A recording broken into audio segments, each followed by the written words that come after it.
Salut, c'est Mega Driver 16. On se retrouve pour la suite de mon test sur le jeu Tour de France 2015.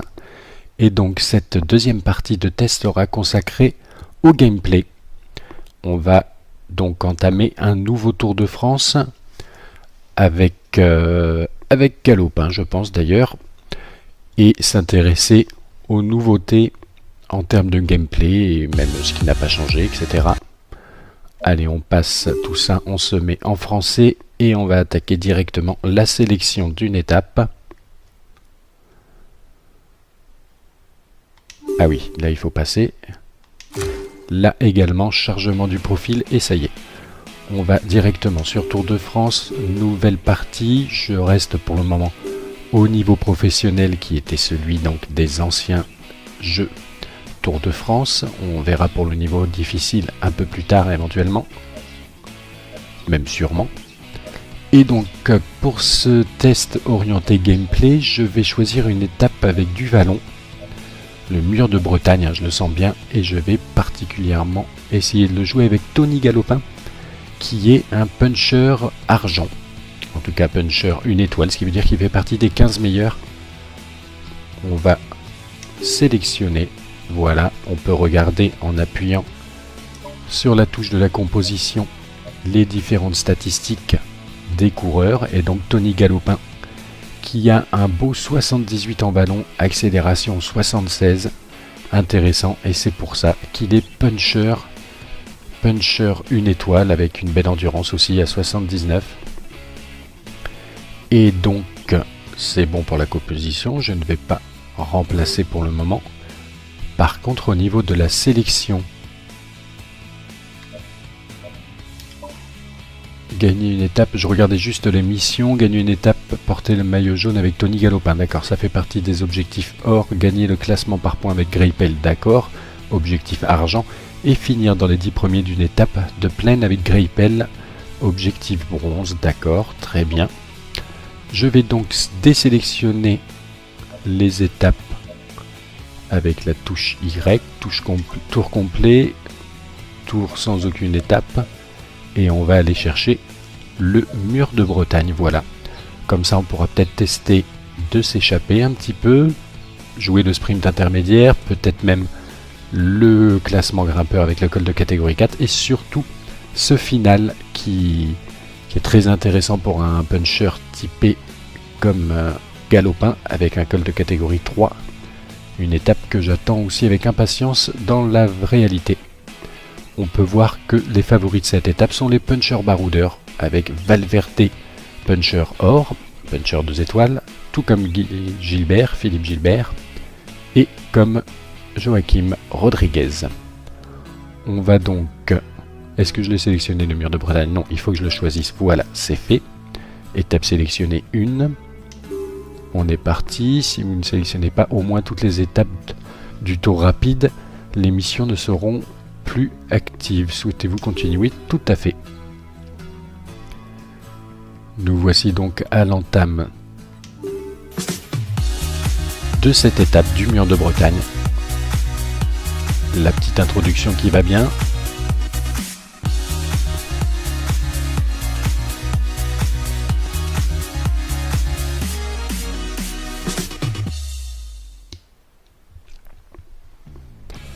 Pendant le téléchargement de l'étape entre Rennes et le mur de Bretagne, il nous donne quelques petites indications. Il n'y a pas de vent. On a vu également les 3 et rappelé les 3 favoris de l'étape. Le temps de chargement, ou comme on avait vu sur mon premier test, ils en profitent pour nous rappeler les commandes, les contrôles du coureur, les contrôles de l'oreillette, c'est intéressant.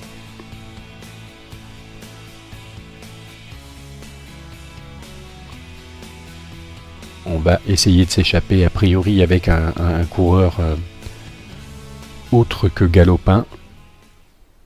Alors voilà, on va pouvoir sélectionner le coureur. Eh bien on va essayer avec Thomas de Gant de s'échapper. On sélectionne les ravitaillements, donc le premier qui est un petit peu polyvalent puisqu'il donne une touche Une case de fatigue, une case de fraîcheur, une case d'énergie, une case d'attaque. On a le gel café qui donne que de la fraîcheur, que de l'énergie pour le gel citron, et le gel guarana qui donne que de l'attaque. Donc moi je vais prendre un gel de café pour la fraîcheur avant la zone de ravitaillement, et pour le final je vais prendre du rouge. Oui, je pense que je vais prendre du rouge, je sais pas trop là. Voilà, on a sélectionné nos 2 ravitaillements et c'est parti immédiatement pour cette étape, pour ce test du gameplay. Demat Dan Hall pour cette étape 100% bretonne. Les prétendants à la victoire finale devraient prendre la course à leur compte. Pour l'anecdote, on se souviendra que le dernier vainqueur... Alors on peut voir déjà au niveau des indicateurs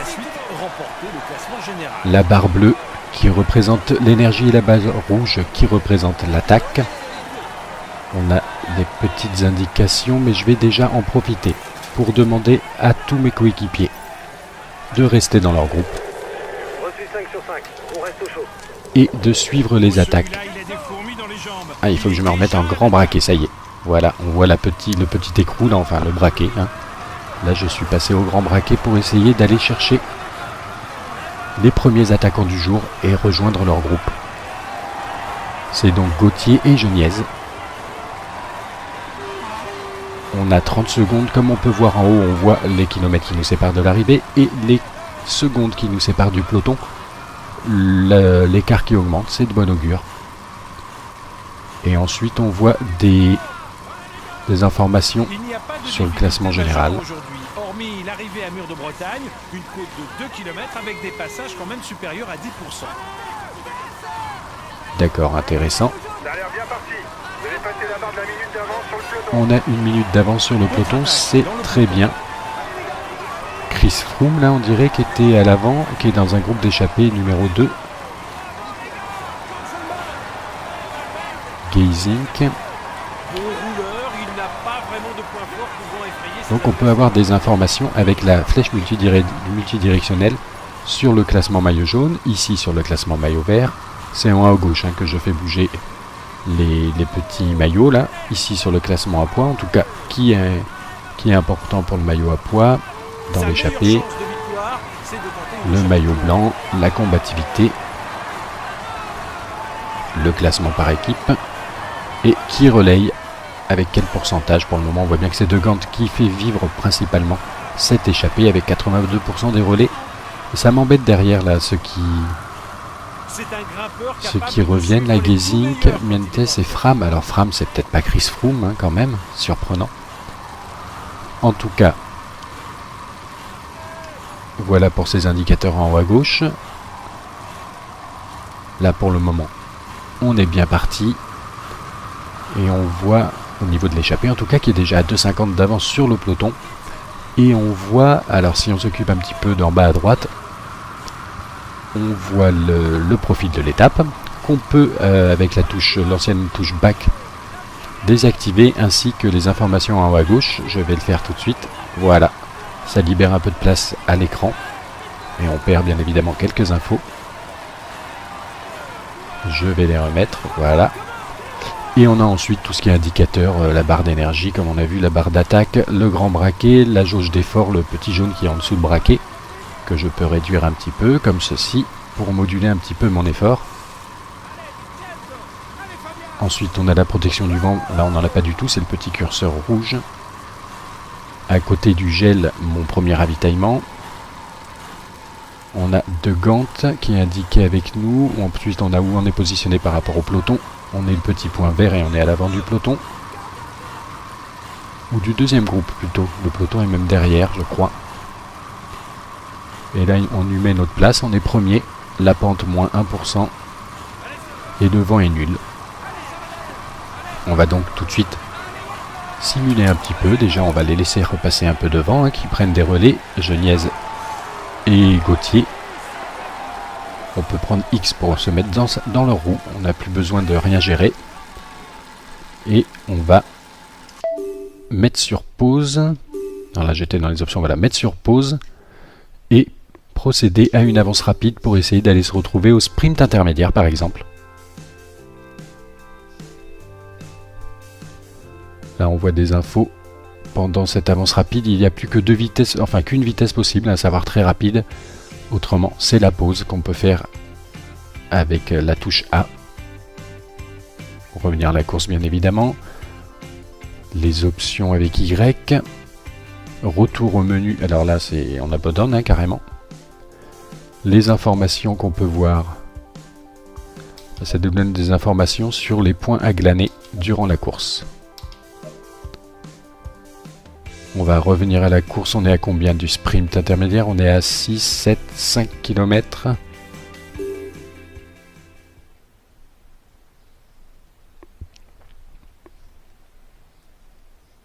On va revenir donc dans la course, voir si ils s'intéressent, mes compagnons d'échappée, au sprint intermédiaire. Accélérez le rythme pour préparer le sprint intermédiaire. Et donc on est bien revenu, et c'est bien Chris Froome qui est là. Attends que j'ai pas remis les noms, je vois pas ce qui pourrait en être autrement, mais effectivement je vois pas, même s'ils n'ont pas les vrais noms, qui ça pourrait être. En tout cas ça jouait le sprint intermédiaire là, hein. Clairement il y en a deux qui sont partis comme des flèches, il y en a les autres ça les intéresse pas, Gauthier et Froome, par contre Geniez et je ne sais pas qui, on va voir, et Mintes, ça les intéressait. Et je vais prendre la main avec Greipel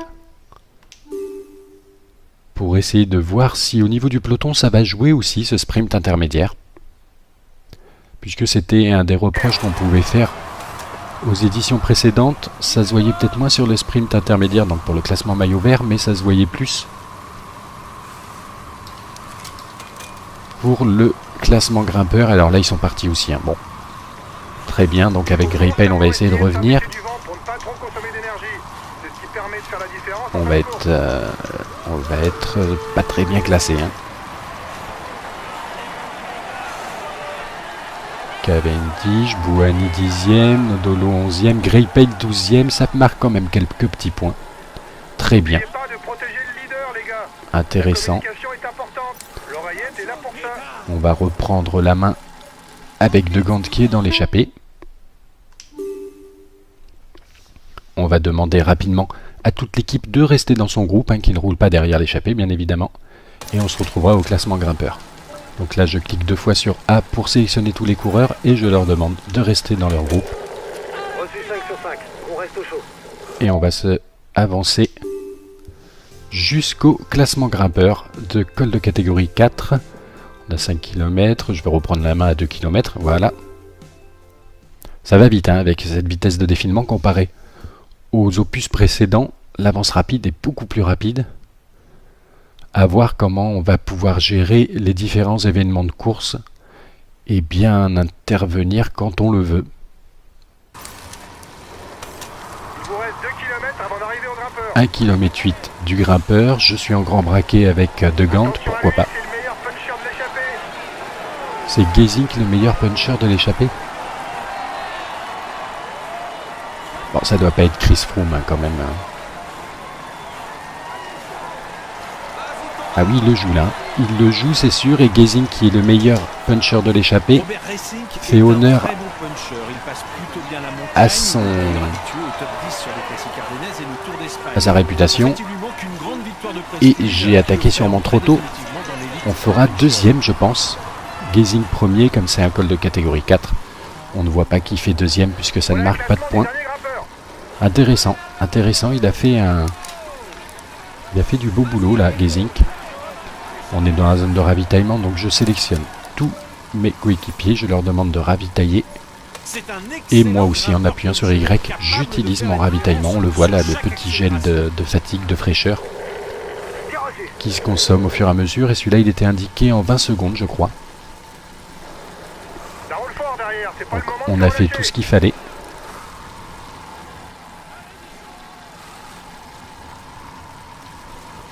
J'ai vu au passage les petites inscriptions sur le sol hein, qui donnent un petit peu plus d'immersion, c'est sympathique.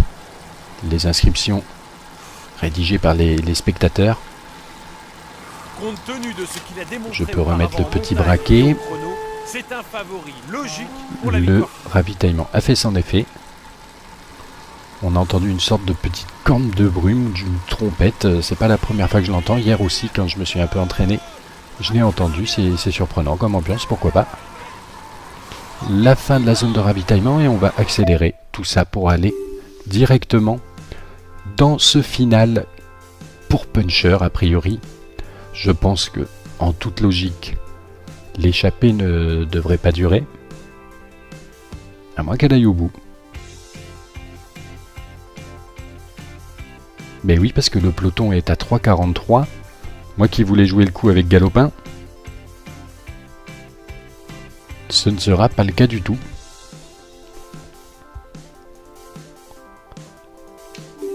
Ah, il faut que je reprenne la main. On est à 7 km de l'arrivée. Ah non, le peloton est revenu, on dirait. Oui, il n'y a plus d'échappée. Il n'y a plus d'échappée. Ça va très vite, hein, c'est pas évident à suivre. Donc on va prendre la main avec Tony Galopin qui va aller essayer de se positionner. Galopin, il est là. On est en grand braquet, ça me gêne pas à 7 km de l'arrivée. Je vais demander à tout le monde de rester dans son groupe pour pas me gêner. Reçu 5 sur 5. On reste au chaud. Je remets le grand braquet et donc il va falloir faire attention Un équipier vient de se faire lâcher. à tous les autres favoris de cette étape en particulière. Voilà, on est revenu à l'avant, ça me plaît davantage. Encore 3 On a des kilomètres. coéquipiers de Gilbert, a priori, de la BMC. Un Katowski. 5 km. Je ne sais pas si les sprinteurs peuvent espérer À cause d'une cassure. remporter cette étape, sûrement pas. Plus que 5 km. On se dirige vers une arrivée coupée. Une arrivée groupée, pourquoi pas.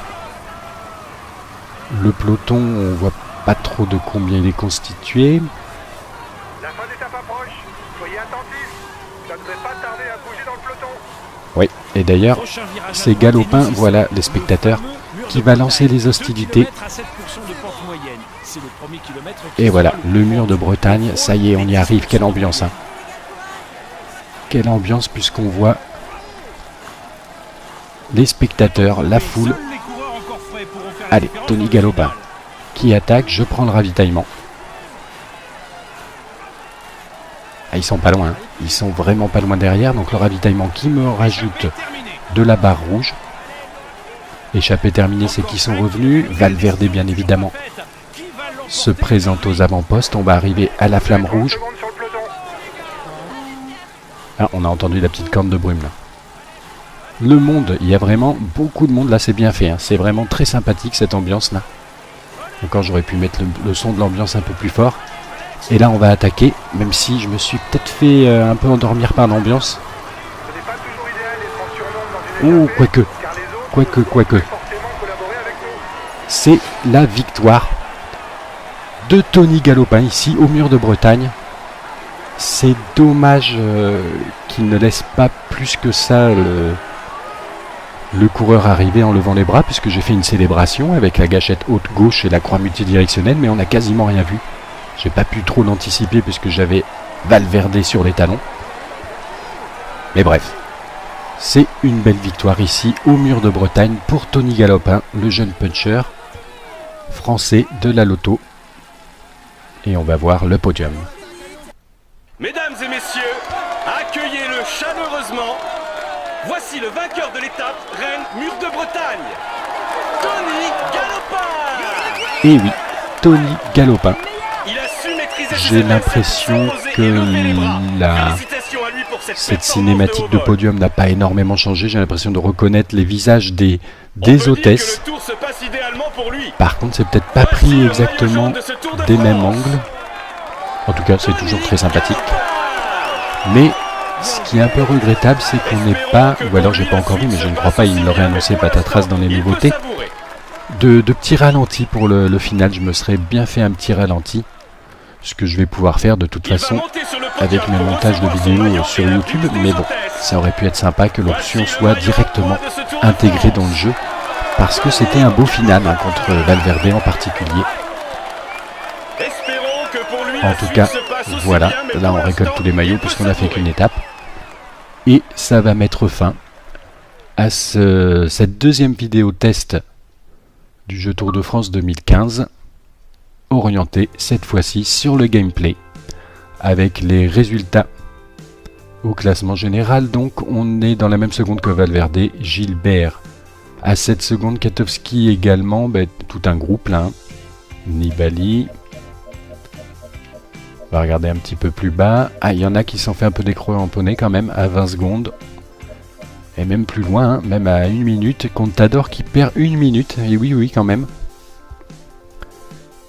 Et donc, si on bouge avec les gâchettes, on voit qu'effectivement, on a pris le maillot à poids.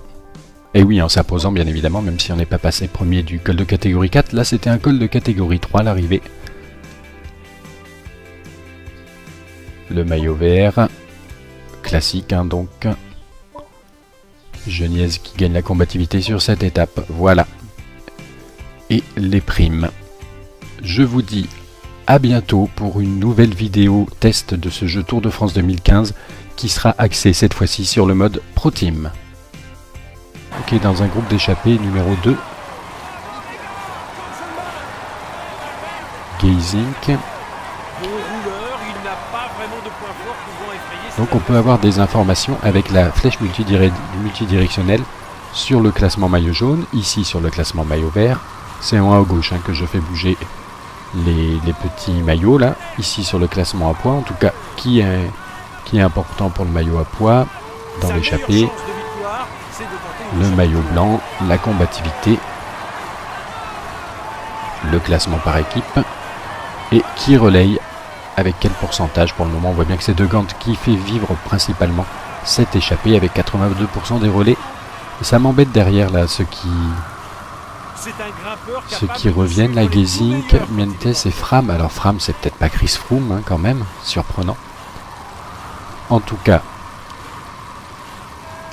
voilà pour ces indicateurs en haut à gauche. Là pour le moment on est bien parti. Et on voit au niveau de l'échappée en tout cas qui est déjà à 2,50 d'avance sur le peloton.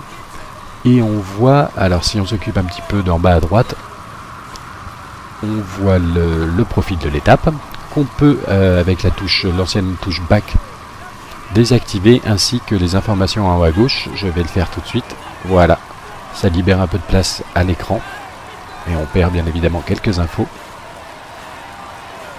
Je vais les remettre, voilà. Et on a ensuite tout ce qui est indicateur, la barre d'énergie comme on a vu, la barre d'attaque, le grand braquet, la jauge d'effort, le petit jaune qui est en dessous le braquet, que je peux réduire un petit peu, comme ceci, pour moduler un petit peu mon effort. Ensuite on a la protection du vent, là on n'en a pas du tout, c'est le petit curseur rouge. À côté du gel, mon premier ravitaillement.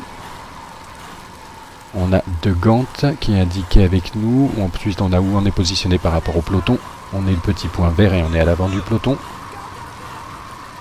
Ou du deuxième groupe plutôt. Le peloton est même derrière, je crois. Et là, on y met notre place. On est premier. La pente moins 1%. Et le vent est nul. On va donc tout de suite simuler un petit peu. Déjà, on va les laisser repasser un peu devant, hein, qui prennent des relais. Geniez et Gauthier. On peut prendre X pour se mettre dans leur roue. On n'a plus besoin de rien gérer. Et on va mettre sur pause. Alors là, j'étais dans les options. Voilà, mettre sur pause. Et procéder à une avance rapide pour essayer d'aller se retrouver au sprint intermédiaire, par exemple. Là, on voit des infos. Pendant cette avance rapide, il n'y a plus que deux vitesses, enfin qu'une vitesse possible, à savoir très rapide. Autrement, c'est la pause qu'on peut faire avec la touche A. Pour revenir à la course, bien évidemment. Les options avec Y. Retour au menu. Alors là, on abandonne hein, carrément.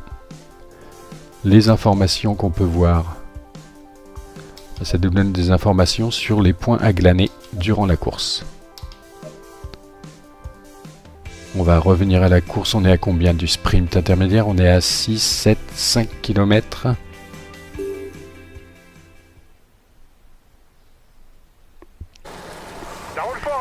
Donc, on a fait tout ce qu'il fallait.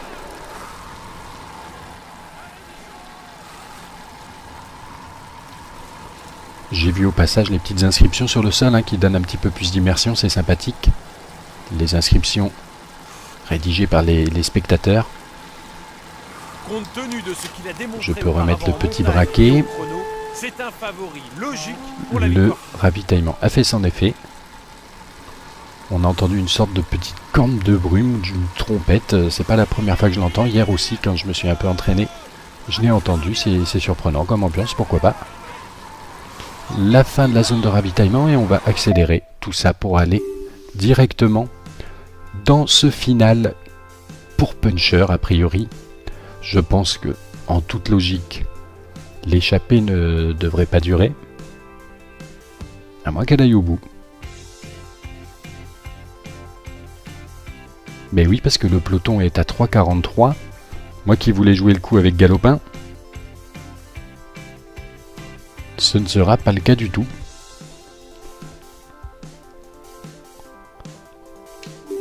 Ah, il faut que je reprenne la main. On est à 7 km de l'arrivée.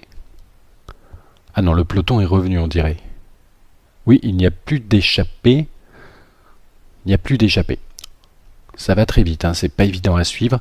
Donc on va prendre la main avec Tony Galopin qui va aller essayer de se positionner. Galopin, il est là. On est en grand braquet, ça me gêne pas à 7 km de l'arrivée. Je vais demander à tout le monde de rester dans son groupe pour pas me gêner. Reçu 5 sur 5. On reste au chaud. Je remets le grand braquet et donc il va falloir faire attention Un équipier vient de se faire lâcher. à tous les autres favoris de cette étape en particulière.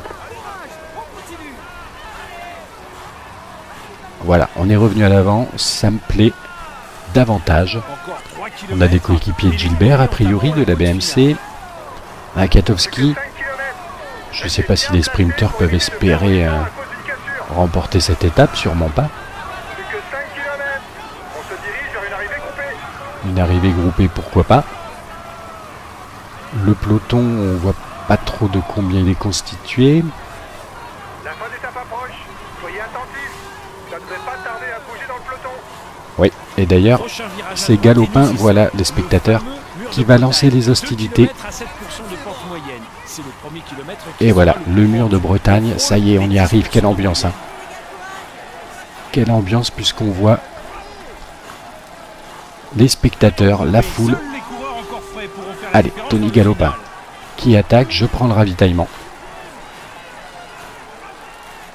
Ah, ils sont pas loin, hein. Ils sont vraiment pas loin derrière, donc le ravitaillement qui me rajoute Terminé. de la barre rouge. Échappée terminée, c'est qui sont revenus. Valverde, bien évidemment, Qui va l'emporter se présente aux avant-postes. On va arriver à la flamme 30 rouge. secondes sur le peloton. Ah, on a entendu la petite corne de brume là. Le monde, il y a vraiment beaucoup de monde là, c'est bien fait, hein. C'est vraiment très sympathique cette ambiance là. Encore j'aurais pu mettre le son de l'ambiance un peu plus fort. Et là on va attaquer, même si je me suis peut-être fait un peu endormir par l'ambiance. Ce n'est pas toujours idéal d'être en surnombre dans une Oh, échappée. quoi. On va revenir donc dans la course, voir si ils s'intéressent, mes compagnons d'échappée, au sprint intermédiaire. Accélérez le rythme pour préparer le sprint intermédiaire. Et donc on les est gars. bien revenu et c'est bien Chris Froome qui est là.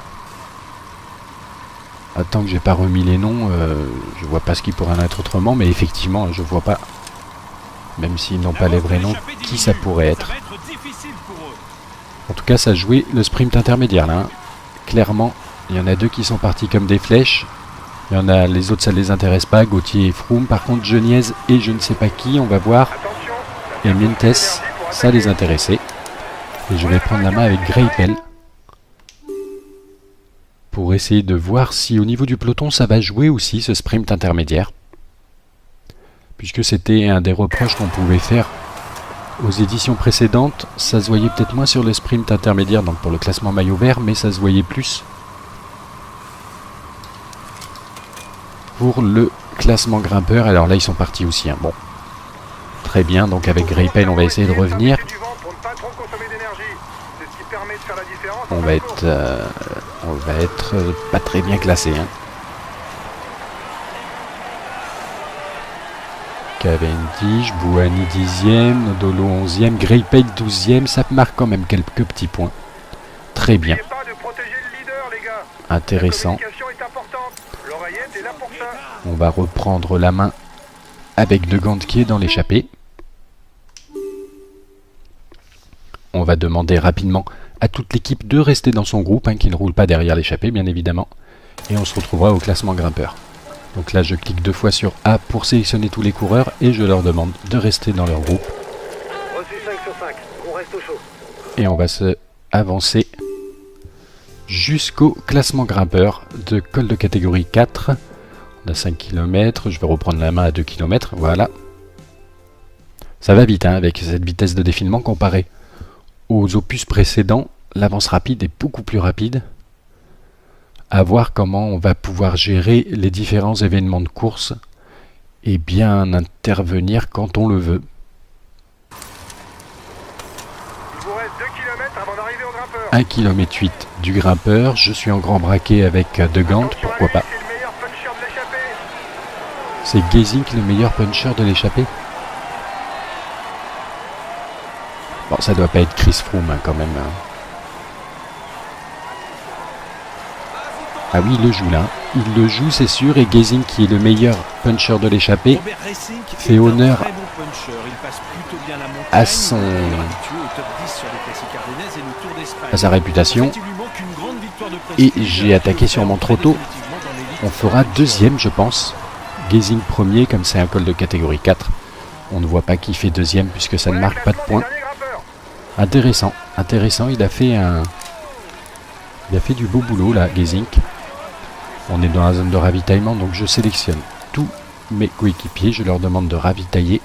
C'est un Et excellent moi aussi, en grimpeur appuyant sur possible, Y, capable j'utilise de mon faire ravitaillement. On le voit là, le petit gel accélération. de fatigue, de fraîcheur, qui se consomme au fur et à mesure. Et celui-là, il était indiqué en 20 secondes, je crois.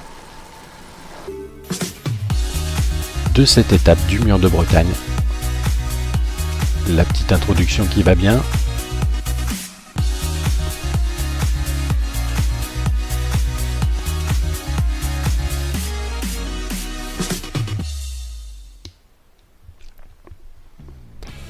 Pendant le téléchargement de l'étape entre Rennes et le Mur de Bretagne, il nous donne quelques petites indications. Il n'y a pas de vent. On a vu également les 3, il rappelait les 3 favoris de l'étape. Le temps de chargement, ou comme on avait vu sur mon premier test, ils en profitent pour nous rappeler les commandes, les contrôles du coureur, les contrôles de l'oreillette, c'est intéressant.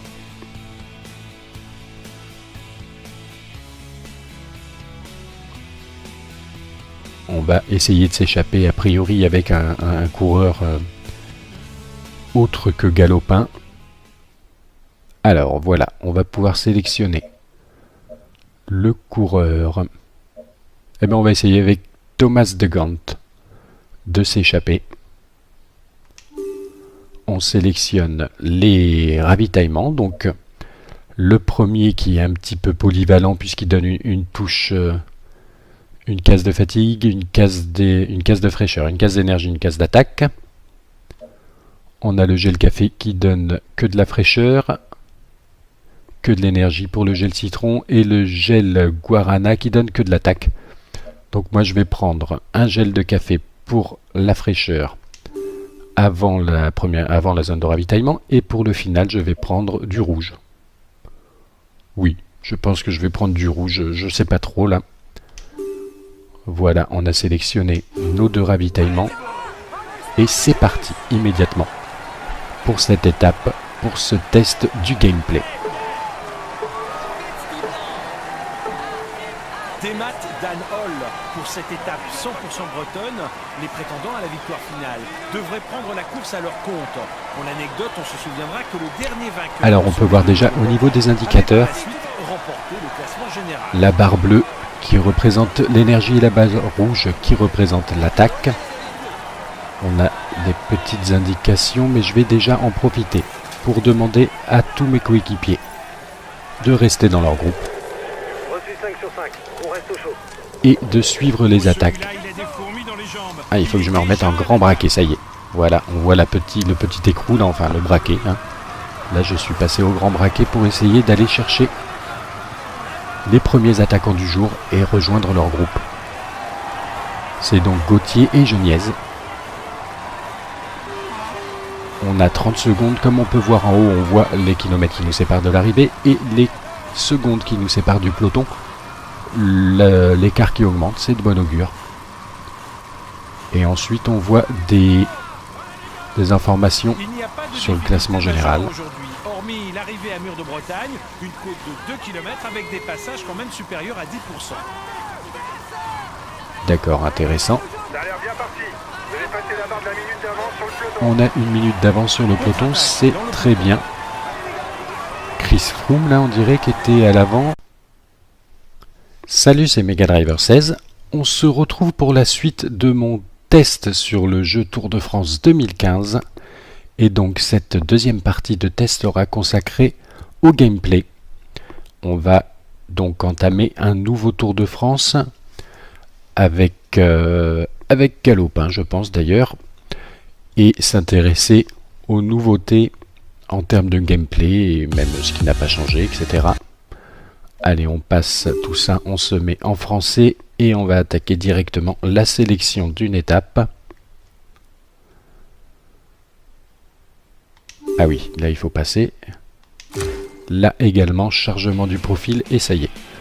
On va directement sur Tour de France, nouvelle partie. Je reste pour le moment au niveau professionnel qui était celui donc des anciens jeux Tour de France. On verra pour le niveau difficile un peu plus tard éventuellement, même sûrement. Et donc pour ce test orienté gameplay, je vais choisir une étape avec du vallon, le Mur de Bretagne, je le sens bien, et je vais particulièrement essayer de le jouer avec Tony Galopin, qui est un puncher argent, en tout cas puncher 1 étoile, ce qui veut dire qu'il fait partie des 15 meilleurs. On va sélectionner, voilà, on peut regarder en appuyant sur la touche de la composition les différentes statistiques des coureurs, et donc Tony Galopin qui a un beau 78 en ballon, accélération 76, intéressant, et c'est pour ça qu'il est puncher 1 étoile avec une belle endurance aussi à 79. Et donc c'est bon pour la composition, je ne vais pas remplacer pour le moment. Par contre au niveau de la sélection, gagner une étape, je regardais juste les missions, gagner une étape, porter le maillot jaune avec Tony Galopin, d'accord, ça fait partie des objectifs or, gagner le classement par points avec Greipel, d'accord, objectif argent, et finir dans les 10 premiers d'une étape de plaine avec Greipel, objectif bronze, d'accord, très bien. Je vais donc désélectionner les étapes avec la touche Y, tour complet, tour sans aucune étape, et on va aller chercher le Mur de Bretagne, voilà. Comme ça on pourra peut-être tester de s'échapper un petit peu, jouer le sprint intermédiaire, peut-être même le classement grimpeur avec le col de catégorie 4, et surtout ce final qui est très intéressant pour un puncher typé comme Galopin avec un col de catégorie 3, une étape que j'attends aussi avec impatience dans la réalité. On peut voir que les favoris de cette étape sont les punchers baroudeurs avec Valverde puncher or, puncher 2 étoiles, tout comme Philippe Gilbert, et comme Joachim Rodriguez. On va donc... Est-ce que je l'ai sélectionné le Mur de Bretagne? Non, il faut que je le choisisse. Voilà, c'est fait. Étape sélectionnée 1. On est parti. Si vous ne sélectionnez pas au moins toutes les étapes du tour rapide, les missions ne seront plus actives. Souhaitez-vous continuer? Tout à fait. Nous voici donc à l'entame